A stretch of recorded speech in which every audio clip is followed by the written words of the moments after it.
Hi, I'm Pearl Dexter. I'm here today to show you how to brew a perfect pot of black tea. I'm just waiting for the water to boil because that's so important when you're brewing black tea, unlike when you're doing greens and oolongs, which are much more sensitive and need to have a lower temperature in their tea. I've already measured out the amount of tea that I needed.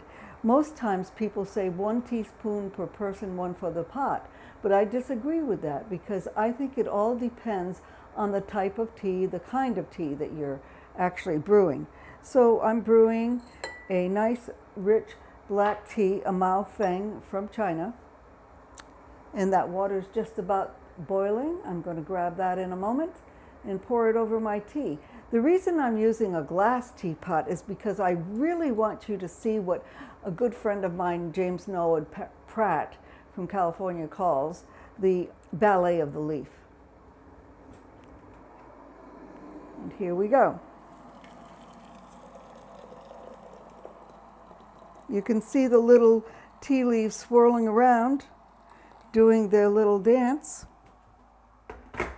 which is the ballet of the tea leaf. I'm going to brew this for about 3 minutes, and in most cases the tea will actually fall to the bottom of the pot when it's completely done.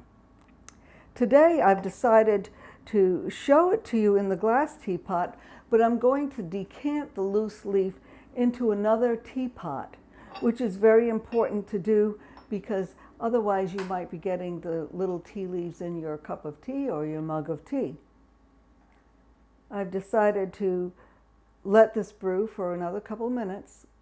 Remember, black teas need to be brewed for at least 3 minutes, and oftentimes the people who are selling the tea tell us to brew it for 5.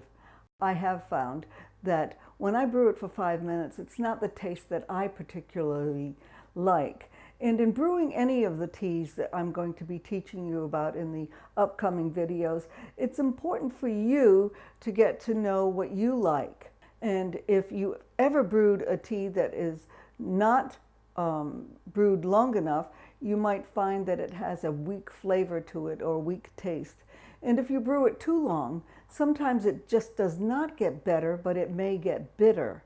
And that's what I don't like in my tea because I don't use sugar or milk in my tea. I most often just drink it neat, and that's usually my daily routine unless I've got an orange peel around which I might throw in, or a lemon peel, just to give it a change.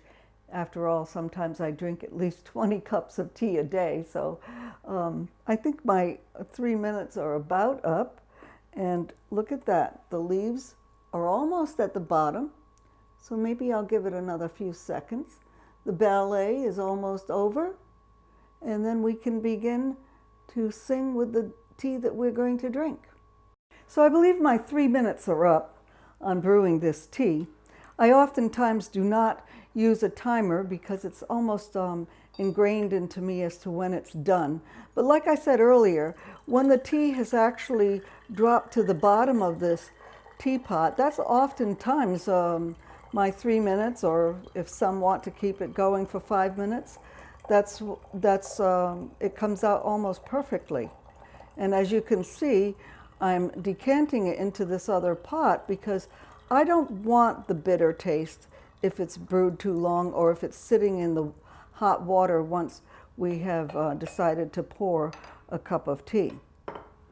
This is one of my favorite teapots. It's a China Hall teapot from America, and a favorite mug of mine that has the world, which makes me think of where all the different places where tea comes from.